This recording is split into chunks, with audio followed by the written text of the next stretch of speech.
Good morning students. Today we are learning lesson 4.2 rocks.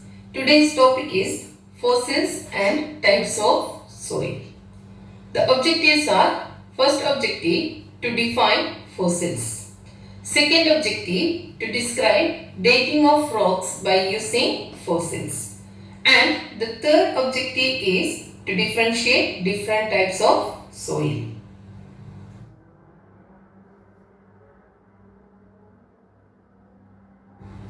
First we are discussing what is fossils.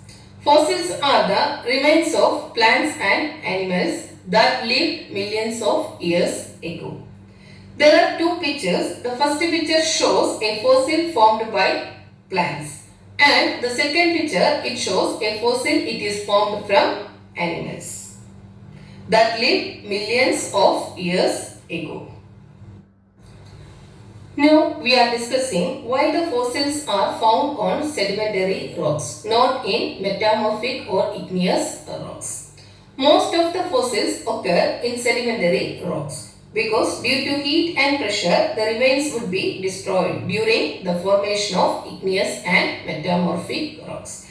As we already discussed in the last lesson, the formation of igneous and metamorphic rocks, we know there is high heat and pressure. So, the body of the animals or the body of the plants would be destroyed. So, it cannot be found, or the fossils cannot be found on these rocks. The fossils can be found in sedimentary rocks only.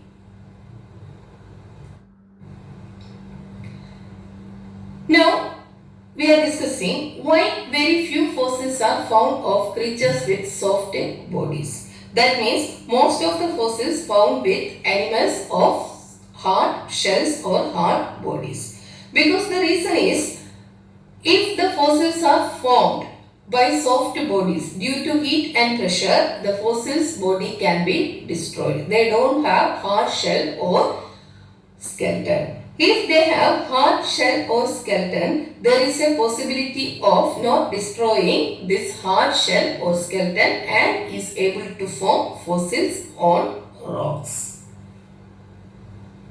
Now our first objective is very clear. Now we are going to the second objective.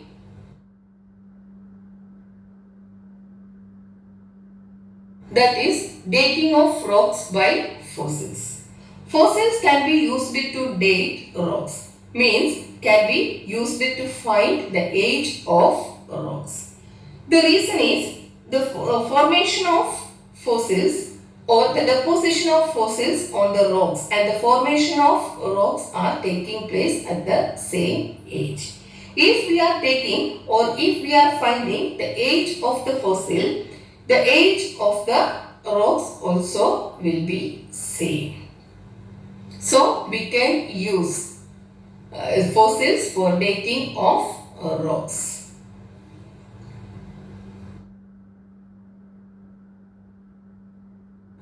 Now we are moving to the third objective, that is soil and types of soil. First we have to discuss about the soil. Soil consists of small fragments of rock, humus, air, water and dissolved minerals. We know about the soil. The soil, it consists of the rock particles, the small particles of rocks, and it consists of humus, and also it consists of air, water and dissolved minerals. First we have to discuss about the humus. What means humus? The decayed remains of plants and animals in the soil are called humus. It is necessary for the growth of the plants. It can be seen in the picture. The plants are growing on the soil. If there is no humus, the plants are not getting enough food, or the plants are not getting enough fertilizer from the soil. The humus is the remains of plants and animals in the soil. Now we are discussing about types of soil. There are three types of soil. That are the first one clay soil, second one sandy soil, and the third one loam soil. Now we are discussing what are these soils on the next slide. First of all, we are discussing about clay soil. The picture, we can see it on the slide. The clay soil, the rock particle in clay soil are very small. So, it do not drain well. It is not good for plant growth. This about the clay soil. The clay soil means there is rock particle, but these rock particles are very small. So, if it is very small means the soil is not drain well. That means the plants are not growing well on this clay soil. Next type of soil is sandy soil. Sandy soil, the rock particles are bigger, so it drains well. That is the main thing about the sandy soil. The rock particles of sandy soils are bigger, so it drains well. Drains well means if you put water on a sandy soil, it drains well or it dries well.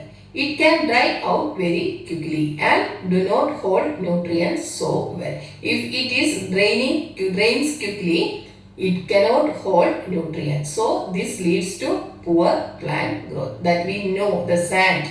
That means the desert and all, there is sand, but only less amounts of plants are growing on sandy soil. The reason is it drains very well, it cannot hold water, and also it cannot hold nutrients so well. So it is not good for plant growth.